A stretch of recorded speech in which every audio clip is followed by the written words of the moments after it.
देखते हैं बेल्जियम का road to the quarter final. Belgium के जो मैचेस रहे हैं अब तक इस फीफा वर्ल्ड कप 2026 में वो कैसे रहे हैं। इजिप्ट के खिलाफ उन्होंने 1-1 से बराबर किया, ईरान से कोई गोल ना हो सका, 0-0 पर रहे। उसके बाद न्यूजीलैंड के खिलाफ 5-1, सेनेगाल से 3-2 और यूएसए से 4-1। तो ये न्यूजीलैंड, सेनेगाल और यूएसए के खिलाफ इनकी परफॉर्मेंस थोड़ी निखरी, थोड़े इन्होंने जिस स्टाइल की फुटबॉल खेली वो हम कह रहे हैं कि वो ये थोड़ा अग्रेसिव खेल रहे हैं। वो जो आप बात कर रहे थे कि ये थोड़ा साइज वाइज भी डोमिनेट करते हैं, खेलते भी थोड़ा अग्रेसिव हैं और अटैक करते हैं। देखिए इनके पास लिएंड्रो ट्रोसार्ड से एक लेफ्ट फ्लैंक से थ्रेट है। यूरी टिलेमेंस बहुत ज़बरदस्त खिलाड़ी है, आपने यूएस वाले गेम में भी देखा, उन्होंने गोल स्कोर किए थे। प्लस डोरगू का पेस है और उसकी ड्रिबलिंग है, वो ड्रिबल्स कंप्लीट करता है, he gets you in the box. Charles, Kevin De Bruyne, मतलब डी कैटलारी जो है वो उनका अच्छा वो he is not your typical centre forward ना, कि बिकॉज ही इज यूज्ड, तो आपको लगेगा कि ये ओलिविये जिरू की तरह या हालैंड की तरह टारगेट मैन नहीं, he will fall back deep, ये थोड़ा डिफेंडर्स को अपने साथ ड्रॉ करेगा और फिर फ्लैंक से स्पेस बनाएगा। तो काफी डिसेप्टिव फुटबॉल खेलते हैं। देखें रूडी गार्सिया क्या अप्रोच को अडेप्ट करते हैं ये देखना पड़ेगा, लेकिन मैं आपसे ये कह रहा हूँ ना कि केजी अफेयर होगा, it is not going to be a walk in the park. Of course ठीक है, but the quality Spain possesses और जो उनके पास ऑप्शंस भी फ्रॉम द बेंच हैं, यू वुड से कि Spain should be. Head to head पर भी एक नजर डाल लेते हैं। अब तक दोनों स्पेन और बेल्जियम के दरमियान जो मुकाबले हुए हैं वो 22 हैं, जिसमें से 12 स्पेन जीता है, 5 बेल्जियम जीता है, 5 ड्रॉ हुए हैं और वर्ल्ड कप में 1-1 दोनों का है। लेकिन यहाँ जो इम्पोर्टेंट बात यह है कि स्पेन जो है वो अपने लास्ट 6 मैचेस अगेंस्ट बेल्जियम कामयाब रहा है। तो ये जो रिकॉर्ड 12 और 5 वाला है, इसमें पिछले 6 का बड़ा अमल दखल रहा है, क्योंकि ऑब्वियसली जो 2008 से लेके 2012 तक स्पेन की टीम थी वो इनकी गोल्डन जनरेशन थी, और जो बेल्जियम की गोल्डन जनरेशन थी जो 2018 से उस 22 में भी जो थी, जिसमें Eden Hazards and all those, वो नहीं मेरे ख्याल से स्पेन से स्क्वायर ऑफ हुई, वो बिल्कुल भी आगे नहीं बढ़ पाई थी। That squad did not live up to its potential. उसको कुछ जीतना चाहिए था इंटरनेशनल स्टेज पे, वो नहीं कर पाए। अब ये वही डाइंग स्टार्स है, वही रोमेओ लुकाकू आपने देखा था, 2 एडिशंस पहले भी थे, लेकिन दे स्टिल पोजेस क्वालिटी। लेकिन यू वुड एक्सपेक्ट, स्पेन का एक्सपीरियंस है, फिर मैंने आपको जैसे बताया कि रॉड्री जो ड्राइविंग फोर्स है, just like Declan rice England की साइड में, ही ड्राइव्स एवरीथिंग। फिर वो यारसेबल के गोल्स हैं, लमीन यमाल है, and you know Yamal has got it in his locker कि वो किसी वक्त भी एक ऐसी मोमेंट प्रोड्यूस कर सकता है that can change the match, you know, on its head. Last time they met in international friendly in 2016, 2-0 से स्पेन जीता था। Your final prediction for this game? Same as France की जो थी कि केजी गेम होगा, लेकिन Spain will be able to win 2-0 या 2-1, ऐसे ही कोई होगा, but Spain will get over the line in this one. बिल्कुल सही है, स्पेन फेवरेट नजर आ रहा है यहाँ पे। यहाँ लेते हैं एक ब्रेक, कहीं मत जाए। Glad to have you back once again in sports room. और ब्रेक पे जाने से पहले बात हो रही थी स्पेन बेल्जियम के मुकाबले की। तमाम सुपरस्टार्स जो हैं वो छाए हुए हैं इस वर्ल्ड कप में, और हमें पहले भी पता था कि ऑब्वियसली द यूजुअल सस्पेक्ट्स, सबको रोनाल्डो का बड़ा क्रेज़ है, तो सब चाहते थे पोर्चुगल जीते, उनकी फॉलोइंग बहुत ज़्यादा है।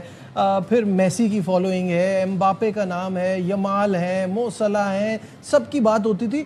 बट इस वर्ल्ड कप में नॉर्वे के स्ट्राइकर अर्लिंग हालैंड ने जो धूम मचा दी है वो कमाल है। Yeah perfect segue for the next game, England will take on Norway, and Norway को ये हाइप मिली हालैंड की वजह से, अदरवाइज नॉर्वे को कोई यहाँ तक पहुँचने के लिए या इतना इम्पोर्टेंस दे नहीं रहा था। But now because of Haaland they are considered the dark horses of this event. क्या कहेंगे? बिल्कुल सही बात है, हालैंड इज द स्टार, लेकिन उसके पीछे भी अगर आप आ जाए तो खिलाड़ी बहुत अच्छे हैं। आर्सेनल के कैप्टन, प्रीमियर लीग विनिंग, और जो नॉर्वे टीम के कैप्टन है Martin Odegaard, the orchestrator, the play maker, वो उनकी परफॉर्मेंसेस ब्राज़ील के खिलाफ सेकेंड हाफ में तो स्पेशली बहुत अच्छी रही थी। उसके बाद आप पैट्रिक बर्ग को देख लें, सैंडरबर्ग को देख लें, स्ट्रैंड लार्सन को देख लें, ऑस्कर बॉब को देख लें, मतलब, और नीलैंड जो उनके गोल कीपर हैं, he has been a star. आप बहुत अच्छी परफॉर्मेंसेस उनकी वर्ल्ड कप में नहीं तो एज ए यूनिट है, लेकिन ऑब्वियसली देखिए ना, अब आप इंग्लैंड और नॉर्वे के मैच को कैसे प्रेडिक्ट करेंगे, क्योंकि Holland is one of those. आपने अगर ब्राजील का अगेंस्ट ब्राजील पहला गोल देखा तो ही वाज जस्ट जॉकिंग और walking, and he was there, all of a sudden he came to life and he was in the box. तो ball touch करते हैं तो लगता है कुछ होने वाला है। बिल्कुल, that's the kind of player he is. He is not your centre forward, he is a striker. आप उसको चांस देंगे वो गोल स्कोर कर देगा। और अगर वही मैं बोलूंगा, फिर जो मैं बोलता आ रहा हूँ जितने मैचेस हैं, half a chance Haaland needs half a chance. ये इंग्लैंड को देखना है, क्योंकि जो इंग्लैंड के डिफेंडर है Marc Guehi, although he is doubtful, अभी हम इंग्लैंड पे बात करते हैं, ही नोज, क्योंकि वो मैनचेस्टर सिटी में उनके साथ खेलते हैं, तो उनको ट्रेनिंग उन्हीं के साथ करते होंगे, डिफेंडर अगेंस्ट स्ट्राइकर, तो he knows the strengths.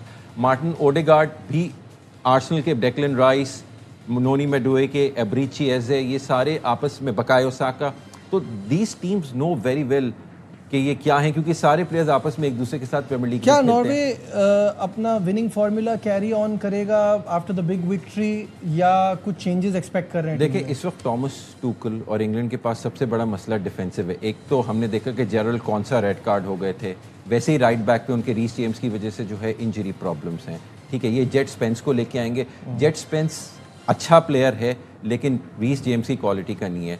Gerald कौनसा सस्पेंडेड है, Ezri Konsa is in the centre back, Marc Guehi is doubtful, Declan Rice is ill. ठीक है, उसके अलावा अगर इंग्लैंड नॉर्वे से gets over the line, there Harry Kane है, जूड बेलिंगम है, वो येलो कार्ड्स के ऊपर हाँ, मैं वही पूछने वाला था। हाँ, वो एक अलग इशू है। देखिए, मैंने आपको शुरू में भी कहा था कि Jude Bellingham has come of age. England के कुछ ऐसे स्टार्स हैं जो, अगर हम यूरो 2024 की बात करें ना, they have matured, they have grown. It's not the same Jude Bellingham जो यूरोस 2024 में था, इट्स नॉट द सेम बकायो साका जो उसमें था। बट साका वैसा नजर नहीं आ रहा ना, जैसे Saka is carrying an injury, Achilles injury, he is carrying an injury, he is not at 100%। वही जो यमाल के साथ इशू है, वही साका के साथ भी इशू है कि लेकिन इंग्लैंड के पास ऑन द बेंच नोनी मेडुएके है, जो बिल्कुल वैसा ऑप्शन है, इफ नॉट बेटर। फिर एब्रिची एजे है, फिर आपके पास एंथनी गॉर्डन है, मतलब they, and Harry Kane of course. So लेकिन अगेन हालैंड फैक्टर। अच्छा, सबसे इम्पॉर्टेंट बात, और क्योंकि हम इंग्लिश फुटबॉल को इतना फॉलो भी करते हैं, देखते भी हैं, सबसे ज़्यादा प्रीमियर लीग देखी जाती है यहाँ पे। Three lions have since 1990 has never reached to the semifinals, तो दिस इज देयर चांस, और टीम भी ऐसी है, कर पाएंगे? मैं हैरी रेडनैप को सुन रहा था, तो एक experience retired premier league manager है, उन्होंने कहा था कि इससे अच्छा मौका इंग्लैंड के पास नहीं है, जहाँ पे ब्राज़ील भी नहीं है, जहाँ पे जर्मनी भी नहीं है, ठीक है ना, मतलब बड़ी टीमें, पुर्तगाल भी नहीं है, ये बड़ी टीमें काफ़ी निकल गई हैं।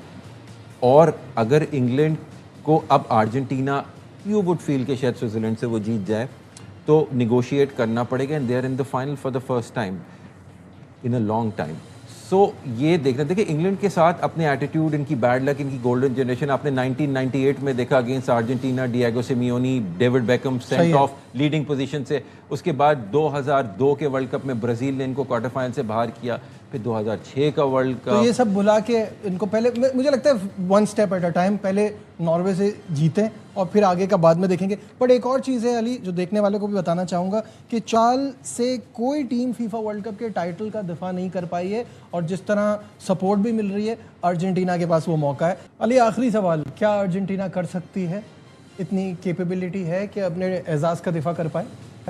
France is head and shoulders above everyone. I mean, in terms of levels, अगर आप देखें ना, तो they are way ahead of the pack. They still remain the team to beat, क्योंकि कोई टीम से वो स्ट्रगल नहीं किया। हमने अर्जेंटीना को स्ट्रगल करते हुए देखा, बहुत बार हर मैच में देखा, हर मैच जब बड़ा मैच आया तो जीती के ना, चाहे वो ये लास्ट कभी वर्ल्डे के साथ हो या इजिप्ट के साथ हो, तो ये है कि स्विट्जरलैंड से भी आई फील कि क्वालिटी स्विट्जरलैंड के पास बहुत है।